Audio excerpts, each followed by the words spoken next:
चमकौली गांव शापित है। जब भी कोई गांव वाला गांव के जंगल में जाता तो वो जिंदा नहीं बचता।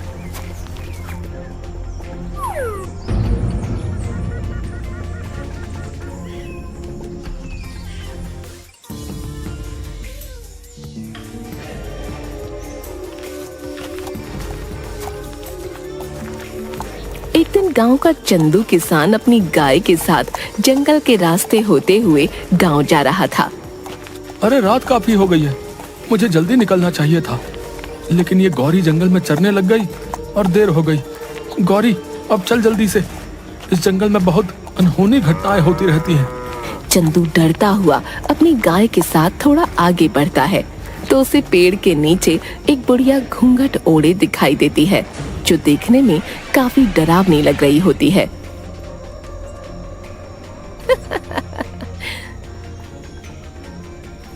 ओह, अच्छा तो तुम आ ही गए।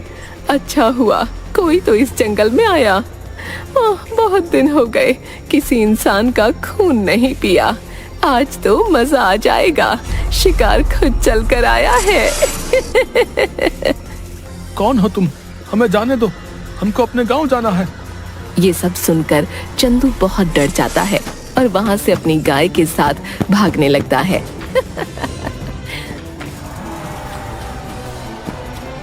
भाग, अरे तेज भाग मेरी गौरी, नहीं तो आज हम दोनों नहीं बच पाएंगे।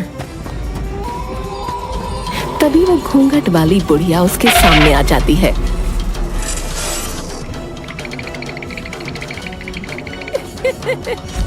अपने लंबे लंबे नाखूनों से चंदू को मार डालती है, उसके बाद उसकी गाय को भी।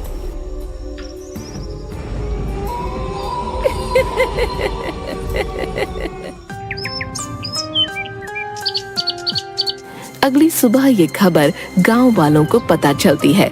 गांव के लोग ये जानकर बहुत हैरान हो जाते हैं। अरे भैया, सुना है उस घूंघट वाली बुढ़िया ने कल रात चंदू किसान और उसकी गाय को मार डाला। भैया, ये तो अच्छा नहीं हुआ भैया। हाँ भैया, अब तो इस गांव में रहते भी डर लगता है, लेकिन क्या करें भैया, गांव छोड़कर भी तो नहीं जा सकते ना। वो जो जंगल है वो गांव के बीचों बीच ही पड़ता है भैया, आखिर जाए भी तो कहाँ। और ये बोलते हुए वो दोनों बहुत उदास हो जाते हैं। चंदू के मरने की खबर उसके घर पहुंचती है। चंदू किसान का बेटा पप्पू जोर जोर से रो रहा होता है।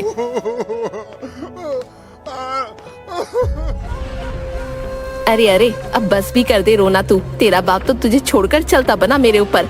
आखिर मैं कहाँ से खिलाऊंगी तुझे रोटी? मेरा तो खुद एक बेटा है और तेरे बाबा जो आज तक एक पैसा भी नहीं जोड़ पाए छोड़ गए तुझे मेरे ऊपर। नहीं नहीं, अब मैं तुझे अपने पास नहीं रख सकती। हाँ, निकल जाए यहाँ से। अरे हाँ माँ, निकालो इसे यहाँ से। पिताजी का सबसे लाडला बना फिरता था, अब आएगा मजा। अरे नहीं नहीं माँ, ऐसा मत कीजिए, मैं आखिर कहाँ जाऊंगा माँ? ऐसा मत कीजिए माँ, पिताजी के बाद अब आप ही मेरा सहारा है माँ। अरे वो सब मैं कुछ नहीं जानती, समझा? तुझे इस घर से जाना ही होगा, जा यहाँ से। जिसके बाद पप्पू वहाँ से बड़े उदास मन से चल देता है।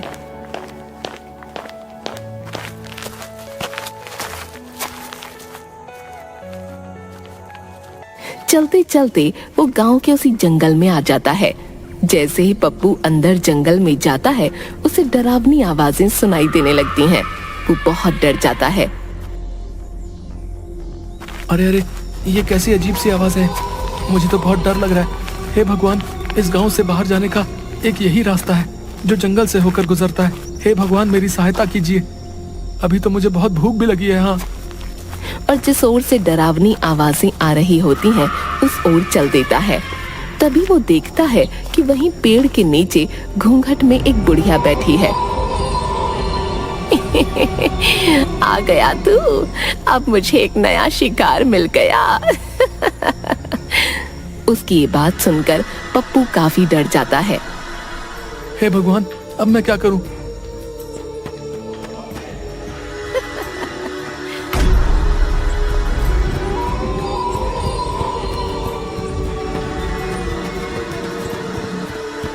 तभी भागते भागते पप्पू एक गड्ढे में गिर जाता है।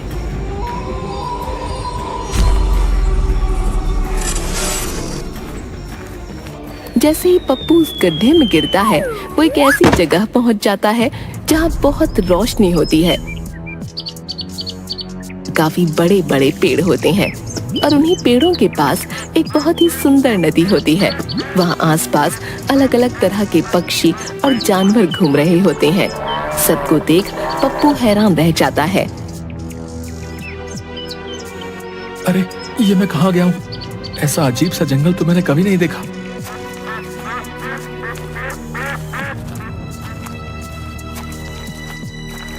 तभी वो थोड़ी दूर चलता है कि उस जंगल में गांव के वो लोग जो मर गए थे पेड़ से बंधे थे और साथ में पप्पू के बाबा भी थे।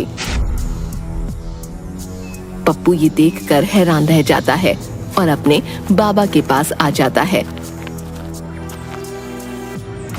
अरे बाबा, आप जिंदा हैं? आपको पता है, मुझे लगा था मैंने आपको खो दिया, लेकिन आप तो जिंदा हैं। लेकिन आप यहाँ कैसे आए? पप्पू की इन बातों का उसके बाबा पर कोई असर नहीं हो रहा था। अरे बाबा, आप बोलते क्यों नहीं? तभी पप्पू के पास एक अजीब सा दिखने वाला आदमी आता है जिसकी 3 आंखें होती हैं। पप्पू उसे देखकर हैरान हो जाता है। अरे बेटा, तुम मुझसे डरो मत, मैं तुम्हें कुछ भी नहीं करूंगा। इस जादुई जंगल में आसानी से कोई नहीं आ सकता। अगर तुम यहाँ आए हो तो जरूर तुम में कोई खास बात अवश्य है। लेकिन आप कौन हैं? और यहाँ पर मेरे गांव के वो सारे लोग मौजूद हैं जो मर गए थे, यहाँ तक कि मेरे बाबा भी। मेरी तो कुछ समझ नहीं आ रहा है। बेटा, मैं इस जंगल में कई वर्षों से तपस्या कर रहा था कि अचानक एक दिन यहाँ पर एक औरत जो पिशाचिनी थी वो आ गई। कई वर्षों की तपस्या के बाद मुझे एक मंत्र मिला जिससे मैं सबसे शक्तिशाली हो सकता था और हमेशा के लिए अमर भी।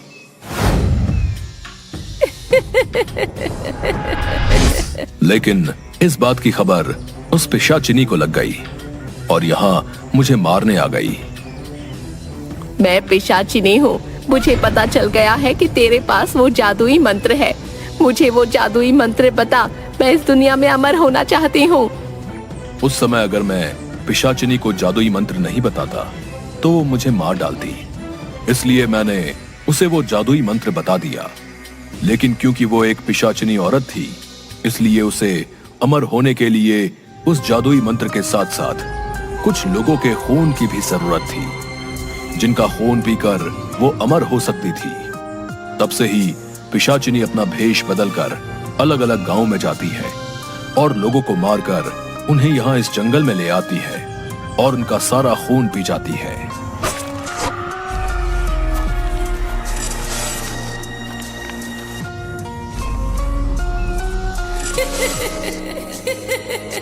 तीन आंखों वाले आदमी की ये बात सुनकर दंग रह जाता है। तो क्या अब मेरे बाबा और मेरे गांव के सभी लोग कभी जिंदा नहीं हो पाएंगे? बेटा, जिंदा हो सकते हैं, लेकिन इसके लिए तुम्हें एक कठिन राह से गुजरना होगा।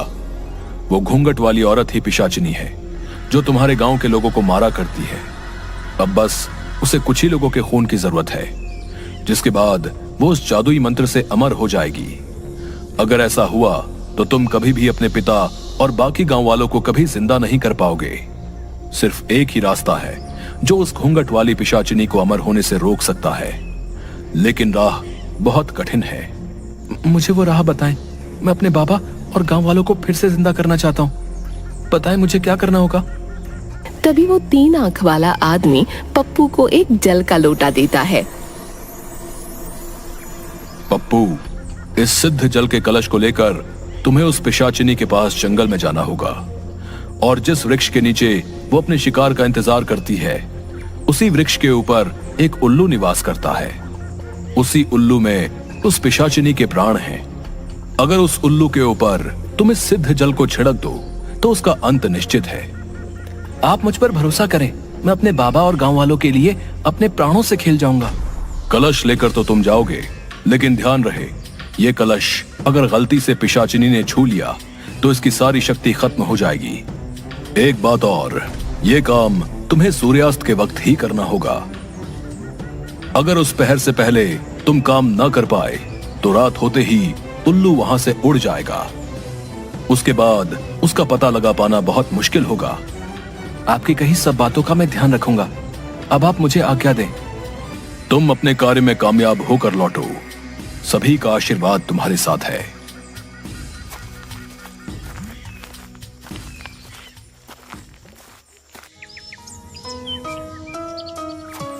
उसके बाद पप्पू जंगल में ठीक उसी जगह सूर्यास्त से पहले पहुंच जाता है। मैं उस पिशाचिनी को किस तरह इस पेड़ के नीचे से हटाऊं? अगर मैं इसके सामने गया तो ये मेरे पीछे पड़ जाएगी और इस कलश को भी तोड़ना चाहेगी। हे भगवान, मेरी मदद करो। तभी उसके सामने उसकी गाय गौरी, जिसको पिशाचिनी ने मार दिया होता है, वो आ जाती है। अरे गौरी, तुम आ गई। हाँ पप्पू, मैं तुम्हारी मदद करने आई हूँ। अब मैं तुम्हारा रूप लेकर पिशाचिनी के सामने जाऊंगी, जिससे वो मेरे पीछे भागेगी। तब तुम पीछे से जाकर उस पेड़ पर बैठे उल्लू पर इस सिद्ध जल को छिड़क देना, जिससे ये पिशाचिनी का अंत हो जाएगा। ठीक है, मैं बिल्कुल वैसे ही करूंगा। उसके बाद गौरी पप्पू का रूप ले लेती है। पिशाचिनी के सामने जाकर, इधर देखो बूढ़ी पिशाचिनी, आओ मेरे पास। अरे ये क्या देख रही हूँ? आज मेरा शिकार मुझे खुद बुला रहा है। आज तो आनंद आ जाएगा। उस दिन तुम कहीं भाग निकले थे, आज तुम्हें कोई नहीं बचा पाएगा। हाँ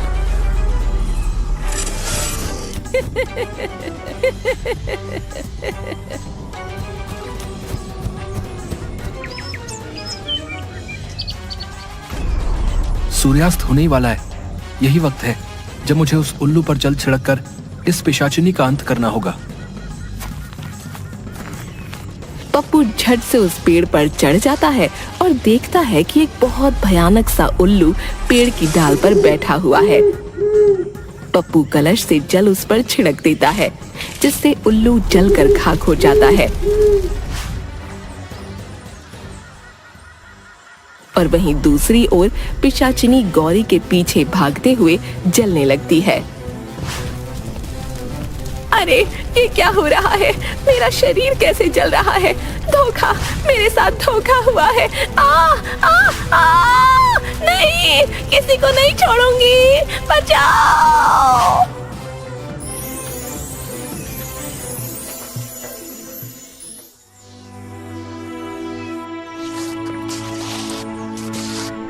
धन्यवाद ईश्वर, मैं इस राक्षसी का अंत करने में सफल हुआ।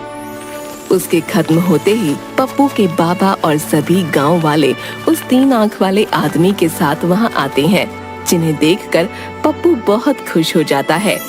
अरे बाबा, आप जिंदा हो गए। मेरे प्यारे बाबा, देखो मैं आपको अपने पास फिर से ले आया। हाँ मेरे बच्चे, देख मैं तेरे पास आ गया हूँ। वाह पप्पू, तुम सच में बहुत बहादुर और साहसी हो। तुमने उस पिशाचिनी घूंघट वाली बुढ़िया को हमेशा के लिए मुक्त कर दिया है।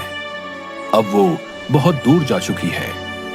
अब तुम्हारा गांव शापित नहीं रहा बेटा। अब किसी भी गांव वाले की मौत नहीं होगी, और ये सब तुम्हारे ही कारण हो पाया है।